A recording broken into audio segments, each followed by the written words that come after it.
Okay, so this is a continuation of the previous video about IMF responsibilities. So we have surveillance, technical assistance. This is the third one, lending by the IMF. Okay, so highlights, we have the changing nature of lending to preserve financial stability, conditions for lending, main lending facilities, and then helping low-income countries. Lastly is the debt relief. Okay. So let's read on. A country in severe financial trouble, unable to pay its international bills, poses potential problems for the stability of the international financial system. It's going to cause problems, right? Which the IMF was created to protect. Any member country, whether rich, middle income, or poor, can turn to the IMF for financing if it has a balance of payments need. That is, if it cannot find sufficient financing on affordable terms in the capital market, make its international payments and maintain a safe level of reserves. So IMF loans are meant to help member countries tackle balance of payments problems, stabilize their economies, and restore sustainable economic growth. This crisis resolution role is at the core of IMF lending. At the same time, the global financial crisis has highlighted the need for effective global financial safety nets to help countries cope with adverse shocks. A key objective of recent lending reforms has therefore been to complement the traditional crisis resolution role of the IMF with more effective tools of crisis prevention or tools for crisis prevention. The IMF is not a development bank, and unlike the World Bank and other development agencies, it does not finance projects. Okay? The changing nature of lending. So about 4 out of 5 member countries have used IMF credit at least once. But the amount of loans outstanding and the number of borrowers have fluctuated significantly over time. In the first 2 decades of the IMF's existence, more than half of its lending went to industrial countries. But since the late 1970s, these countries have been able to meet their financing needs in the capital market, so they haven't relied on IMF after that. The oil shock of the 1970s and the debt crisis of the 1980s led many lower and lower middle income countries to borrow from the IMF. So normally if it's a financial crisis and cases like the pandemic, that would lead countries to actually borrow money because they would have need for it. In the 1990s, the transition process in Central and Eastern Europe and the crisis in emerging market economies led to a further increase in the demand for IMF resources. Gonna pause again because of the dogs. Alright, in 2004, benign economic conditions worldwide meant that many countries began to repay their loans to the IMF. As a consequence, the demand for the fund's resources dropped off sharply. But in 2008, financial crisis, the IMF began making loans to countries hit the global financial crisis. It currently has programs with more than 50 countries around the world and has committed more than $325 billion in resources to its member countries since the start of the global financial crisis. While the financial crisis has sparked renewed demand for IMF financing, the decline in lending that preceded the financial crisis also reflected a need to adopt the IMF's lending into the changing needs of member countries. So in response, the IMF conducted a wide-ranging review of its lending facilities and terms on which it provides loans. Okay. In March 2009, the fund announced a major overhaul of its lending framework, including modernizing conditionality, introducing a flexible credit line, enhancing the flexibility of the fund's regular standby lending arrangement, doubling access limits on loans, adapting its cost structures for high-access precautionary lending, and streamlining instruments that were seldom used. Okay. It has also speeded up the lending procedures and redesigned its exogenous shocks facility to make it easier to access for low-income countries. So more reforms have since been undertaken, most recently in November 2011. Okay, lending to preserve financial stability. So Article 1 of the IMF's Articles of Agreement states that the purpose of lending by the IMF is to give confidence to members by making the general resources of the fund temporarily available to them under adequate safeguards, thus providing them with opportunity to correct adjustment in their balance of payments without resorting to measures destructive of national or international prosperity. Okay. In practice, the purpose of the IMF's lending has changed dramatically since the organization was created. So over time, the IMF's financial assistance has evolved from helping countries deal with short-term trade fluctuations to supporting adjustment and addressing a wide range of balance of payments problems resulting from terms of trade shocks, natural disasters, post-conflict situations, broad economic transition, poverty reduction and economic development, sovereign debt restructuring, confidence-driven banking, and currency crisis. Okay. Today, the IMF's lending serves three main purposes. First, it can smooth adjustment to various shocks, helping a member country avoid disruptive economic adjustment or sovereign default. So something that would be extremely costly both for itself and possibly for other countries through economic and financial ripple effects known as contagion. So this is what we've seen in the movie Default, right? Second, IMF programs can help unlock other financing, acting as a catalyst for other lenders. This is because the program can serve as a signal that the country has adopted sound policies, reinforcing policy credibility and increasing investors' confidence. Okay. Third, IMF can help prevent crisis. The experience is clear. Capital account crises typically inflict substantial costs on countries themselves and on other countries through contagion.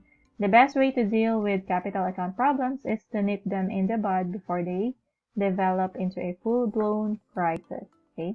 Contagion essentially when one country has financial problems, financial troubles, since they are engaged in international trade, so they could also affect other countries if they, fail the financial system. Conditions for lending. So when a member country approaches the IMF for financing, it may be in or near a state of economic crisis, with its currency under attack in foreign exchange markets and its international reserves depleted. So this is what we've seen in the movie Default. Economic activity stagnant or falling, although in that one it's, they're saying that there's an increased spending. And a large number of firms and households going bankrupt. This did happen in that movie. In difficult economic times, the IMF helps countries to protect the most vulnerable in crisis. The IMF aims to ensure that conditions linked to IMF loan disbursements are focused and adequately tailored to the varying of members' policies and fundamentals. To this end, the IMF discusses with the country the economic policies that may be expected to address them most effectively. So normally there could be changes in certain policies being imposed. IMF and the government agree on a program of policies aimed at achieving specific quantified goals in support of the overall objectives of the authority's economic program. So again, in the movie Default, we've seen them negotiating certain conditions, right? For example, the country may commit to fiscal or foreign exchange reserve targets. So the IMF discusses with the country the economic policies that may be expected to address the problems most effectively. So the IMF and the government agree on a program of policies aimed at achieving specified quantified goals in support of the overall objectives of the authority's economic program. For example, the country may commit to fiscal or foreign exchange reserves. Did I just repeat that? Wait, what? Oh, okay, sorry. I think it was repeated. Alright. Loans are typically disbursed in a number of installments over the life of the program, with each conditional on targets being met. Programs typically last up to 3 years, depending on the nature of the country's problems, but can be followed by another program if needed. The government outlines the details of its economic program in a letter of intent to the managing director of the IMF. Such letters may be revised if circumstances change. For countries in crisis, IMF loans usually provide only a small portion of the resources needed to finance their balance of payments. Everything is not provided, just a portion of it. Just like in banks, right? You don't actually borrow the whole amount you need to purchase something. Normally, there's some sort of equity being required, like 30%, you should provide it on your own. You're only going to provide 70% of the amount that you need, right? IMF loans also signal that the country's economic policies are on the right track, which reassures investors and the official community, helping countries find a financing from other sources. Okay. Main lending facilities of the IMF. So in an economic crisis, countries often need financing to help them overcome their balance payments problems. Since its creation in June 1952, the IMF standby arrangement has been used time and again by member countries. It is the IMF's workhorse lending instrument for emerging market countries. Rates are non-concessional, though they are almost always lower than what countries would pay to raise financing from private markets. The SBA was upgraded in 2009 to be more flexible and responsive to member countries' needs. Borrowing limits were doubled, with more funds available upfront, and conditions were simplified. The new framework also enable broader high-access borrowings on a precautionary basis. And then we have the flexible credit line for countries with very strong fundamentals, policies, and track records of policy implementation. It represents a significant shift in how the IMF delivers fund financial aids, particularly with recent enhancements, as it has no ongoing exposed conditions and no caps on the size of the credit line. Okay, so the FCL, Flexible Credit Line, is a renewable credit line, which at the country's discretion could be for, either 1 to 2 years with a review of eligibility after the first year. There is the flexibility to either treat the credit line as precautionary or draw on it at any time after the FCL is approved. Once a country qualifies according to reset criteria, it can tap all resources available under the credit line at any time. So, it's like a normal credit line, as disbursements would not be phased and conditioned on particular policies as with traditional IMF-supported programs. So this is justified by very strong track records of countries that qualify to the FCL, which give confidence that their economic policies will remain strong or that corrective measures will be taken in the face of shocks. Okay. Next program, they have Precautionary and Liquidity Line. Builds on the strengths and broadens the scope of the Precautionary Credit Line. So the PLL provides financing to meet actual or potential balance of payments needs of countries with sound policies, and is intended to serve as insurance and help resolve crises. It combines a qualification process similar to that for FCL with focused ex-post conditionality aimed at addressing vulnerabilities identified during qualification. So its qualification requirements signal the strength of qualifying countries' fundamentals and policies, thus contributing to consolidation of market confidence in the country's policy plans. PLL is designed to provide liquidity to countries with sound policies under broad circumstances, including countries affected by regional or global economic and financial stress. So essentially, the borrowers actually have the capability, they're doing well, but in terms of cash flow, they probably don't have enough collection for a particular period, so they're turning to borrow money from the IMF, right?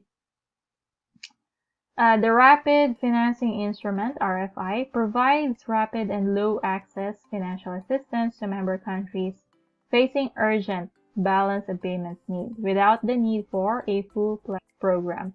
It can provide support to meet a broad range of urgent needs, including those arising from commodity price shocks, natural disasters, post-conflict situations, and emergencies resulting from fragility. Okay. Next, we have Extended Fund Facility, used to help countries address balance of payments due difficulties related partly to structural problems that may take longer to correct than macroeconomic imbalances. A program supported by an extended arrangement usually includes measures to improve the way markets and institutions function, such as tax and financial sector reforms, privatization of public enterprises. The Trade Integration Mechanism allows IMF to provide loans under one of its facilities to a developing country whose balance of payments is suffering because of multilateral trade liberalization, either because its export earnings decline when it loses preferential access to certain markets, or because prices for food imports go up when agricultural subsidies are eliminated. Okay? So normally the main concern is still if the country has balance of payments and they're having a hard time paying them off. Okay. Next, we have lending to low-income countries. To help low-income countries weather the severe impact of the global financial crisis, the IMF has revamped its concessional lending facilities to make them more flexible and meet increasing demand for financial assistance from countries in need. These changes became effective in January 2010 after the 2008 financial crisis. Once additional loan and subsidy resources are mobilized, these changes will boost available resources for low-income countries to $17 billion through 2014. So to ensure resources are available for lending to low-income countries beyond 2014, the IMF approved an additional $2.7 billion in remaining windfall profits from gold sales as part of a strategy to make lending to low-income countries sustainable. 3 types of loans were created under the new Poverty Reduction and Growth Trust as part of this broader reform. So, Extended Credit Facility, Rapid Credit Facility, and Standby Credit Facility. So, for the Extended Credit Facility, provides financial assistance to countries with protracted balance of payments problems. The ECF succeeds the Poverty Reduction and Growth Facility as the fund's main tool for providing medium-term support, LIC, with higher levels of access, more concessional financing terms, more flexible program design features, as well as streamlined and more focused conditionality. Okay. Next, we have the Rapid Credit Facility. Provides rapid financial assistance with limited conditionality to low-income countries facing an urgent balance of payments need. So the RCF streamlines the fund's emergency assistance because it's urgent, provides significantly higher levels of concessionality, can be used flexibly in wide range of circumstances, and places greater emphasis on the country's poverty reduction and growth objectives. Okay. Next, we have the Standby Credit Facility, provides financial assistance to low-income countries with short-term balance of payments, so short-term. Okay. It provides support under a wide range of circumstances, allows for high access, carries a low interest rate, can be used on a precautionary basis, and places emphasis on countries' poverty reduction and growth objectives. Okay. Several low-income countries have made significant progress in recent years toward economic stability and no longer require IMF financial assistance. But many of these countries still seek the IMF's advice and the monitoring and endorsement of their economic policies that comes with it. To help these countries, the IMF has created a program for policy support and signaling called Policy Support Instrument. Okay. Lastly, we have debt relief. In addition to concessional loans, some low-income countries are also eligible for debts to be written off under 2 key initiatives. So, heavily indebted poor countries initiative introduced in 1996 and enhanced in 1999, whereby creditors provide debt relief in a coordinated manner with a view to restoring debt sustainability. And then secondly, multilateral debt relief initiative, under which the IMF, the International Development Association, of the World Bank, and the African Development Fund canceled 100% of their debt claims on certain countries to help them advance toward the Millennium Development Goals. Okay, so we're done with the IMF responsibilities. This one is for their lending. Okay, and then the next video would be about IMF involvement in monetary and central banking. All right, so that's it for this one. Thanks and bye.